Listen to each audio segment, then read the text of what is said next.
justice. It has everything to do with his people. It has everything to do with justice. And when you hear me talk about justice, I said justice doesn't just want to hang out in boardrooms or on panels.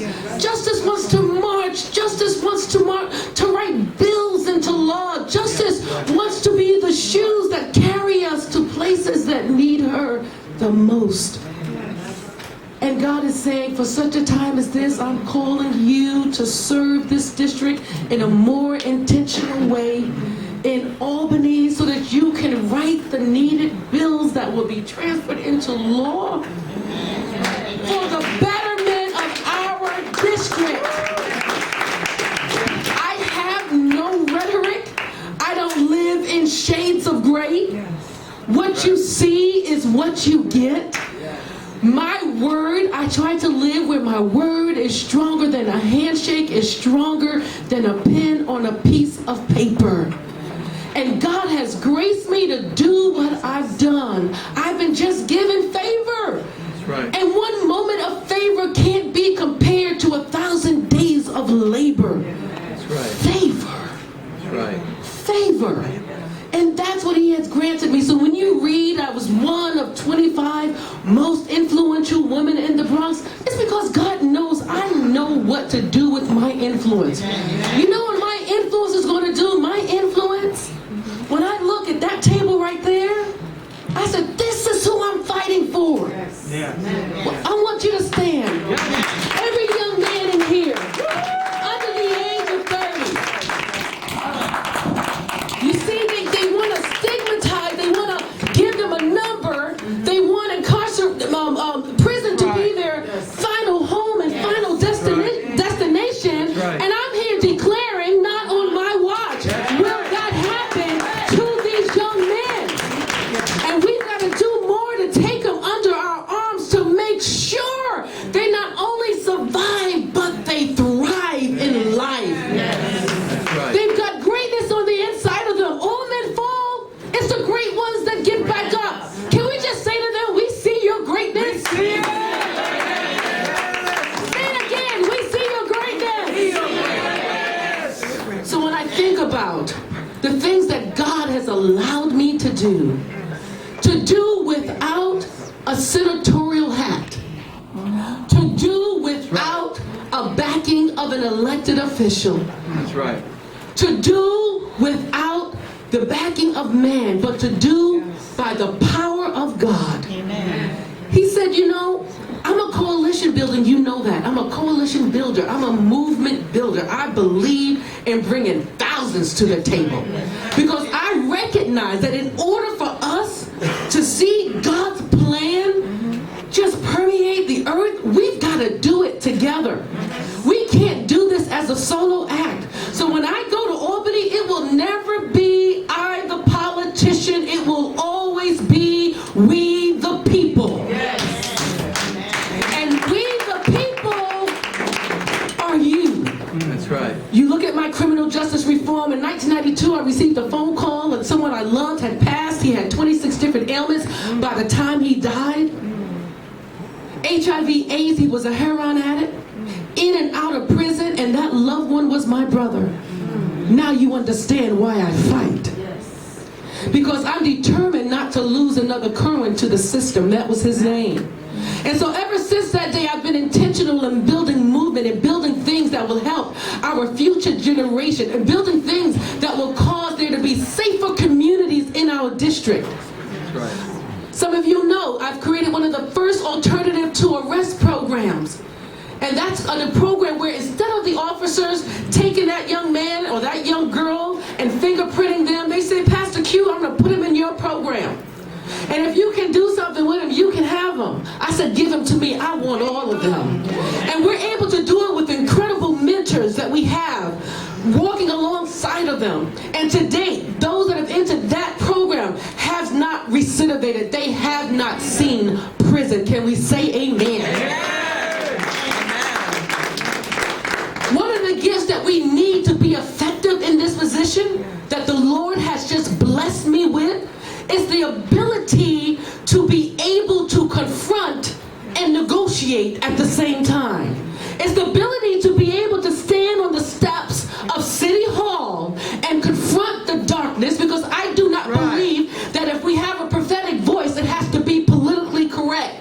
You either have a prophetic voice or you don't. Even if that means being thrown out of the inner circle for the sake of people. Amen. And so God has given me the ability to be able to stand on the steps of City Hall and confront. And then have the ability to sit at the table and negotiate and reason to come to some resolution that will help our people. Case in point, in this year, last year, Commissioner Bratton came to our house of worship, and I want to say something. While there are a lot of challenges, there are a lot of good things going on. So when Commissioner Bratton came to my house of worship last year, he said, Pastor Q, you guys just need to all sign up to come through our civilian police academy. And that academy will help you to understand what it is, we do and how we struggle in this, and there's so many moving parts. And I said, you know what? That's absolutely right. I said, but the other thing is, I said, Commissioner Bratton, what if we created a People's Police Academy that's led by the community, so that the officers who don't necessarily serve in our community can learn about our culture? Are you with me? Yes. Learn about racism from our point of view, and to learn about gangs led by one of the top gang leaders, ex-gang leaders in the city. That was the People's Police Academy.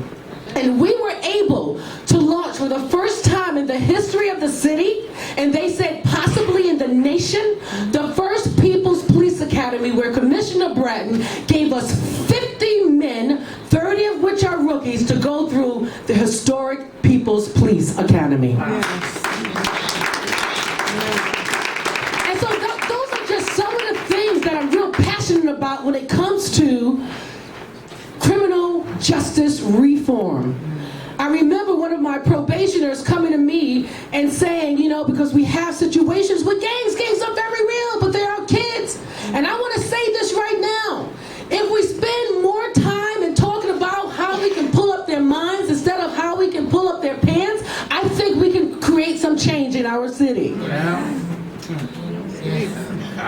I'm just going to put that out there, because the way we transform the outer is knowing how to transform the inner. And so then one of my probationers came up to me. We had the NEST program. It was an entrepreneurship program for, at-risk parolees, etc. And he said to me, Reverend Q, if you just get gangs from this corner and just kids, just get them all on the courts, we can possibly create some change and help heal the community.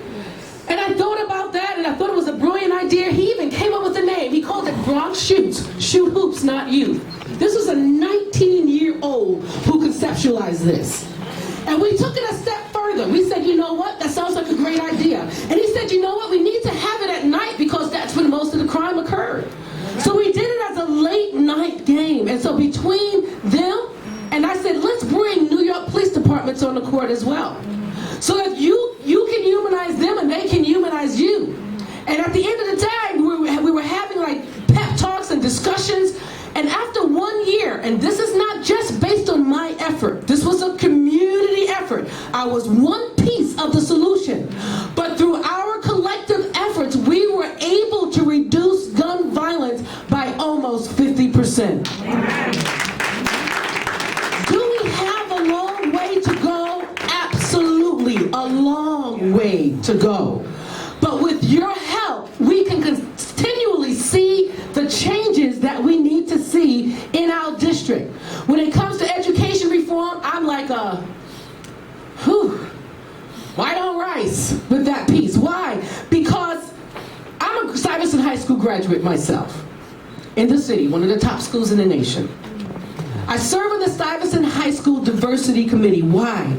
Because we don't find enough of our kids, particularly children of color, even entering into specialized high schools. The other thing we find is that they're ill prepared, not in high school, it's in the middle school, where they have taken out advanced math, where they have taken out needed programs that could make them graduable, if that's a word, when they get to high school. There are things that are systemically wrong. One of the things that I am am definitely going to back is Senator Andrea Stewart Cousins' bill on creating community schools. What is a community school? A community school is where it's a one-stop shop for our children right within the school building. That means their needs as it relates to social work, as it relates to mental illness and mental health, as it relates to domestic violence, etc. It's a community school built with services that are in the school. Why? Because 9 times out of 10, our kids are not going to be traveling down to Manhattan or across town to get help. But if they know that they have that infrastructure within the school, we will find ourselves with higher graduation rates. I want to just applaud right now. Could you stand? Because these are my twins right here. And I have to acknowledge my kids, the children, the younger generation, because every time I see them, the only thing I think about, man, you're worth the fight. Yes. Everything I do when I look at you, because I'm doing it because I have a 7-year-old grandson too. And so when I think of you, and I told you guys, you're forerunners.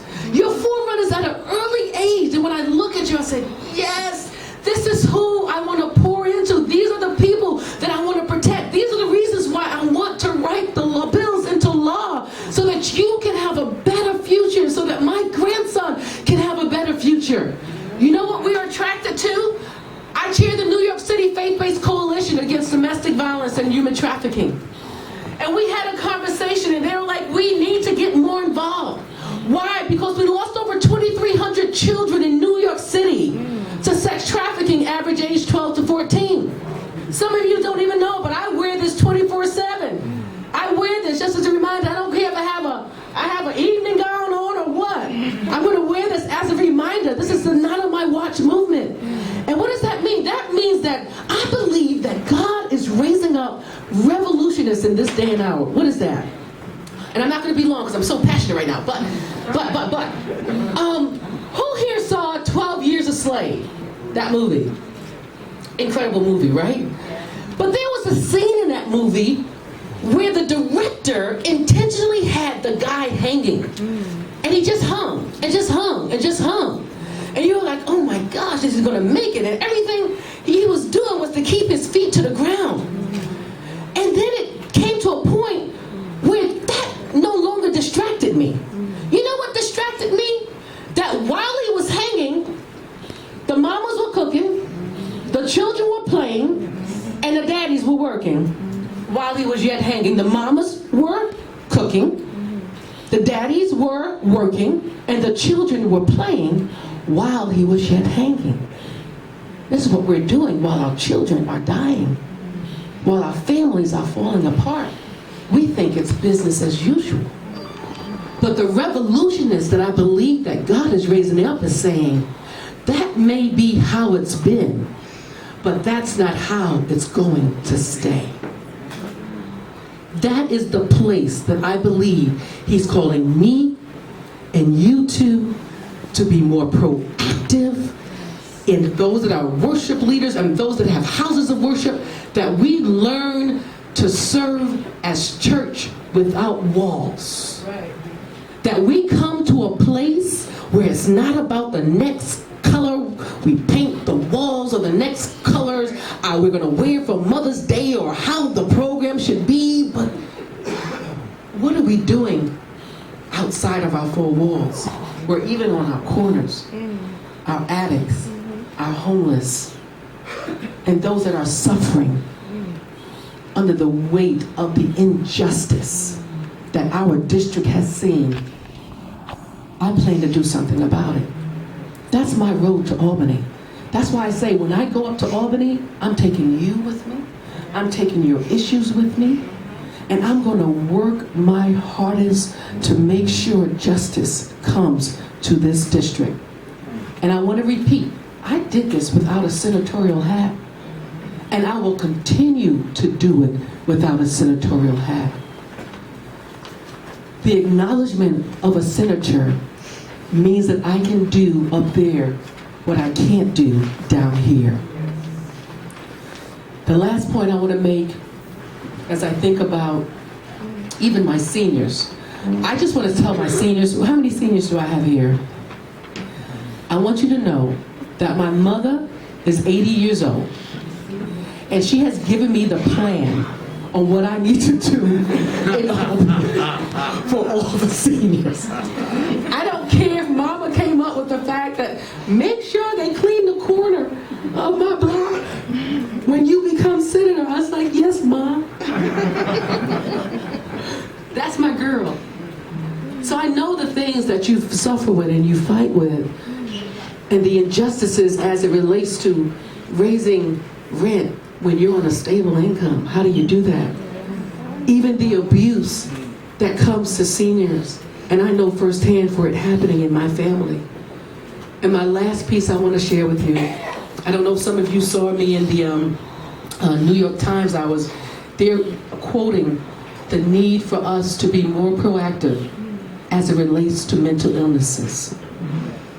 I know firsthand, in all transparency, in my own family line, the thing that came with mental illness though was what goes on in the house stays in the house.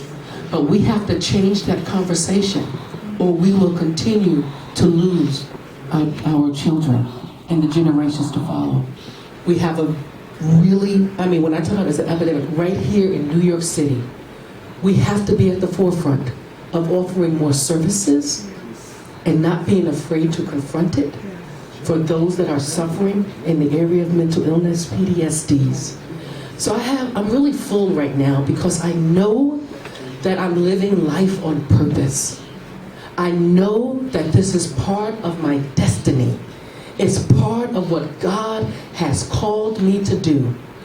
And I know that with your help, your support, your advocacy, your hard work, your relentlessness, and most of all, your prayers to the God that hears us all.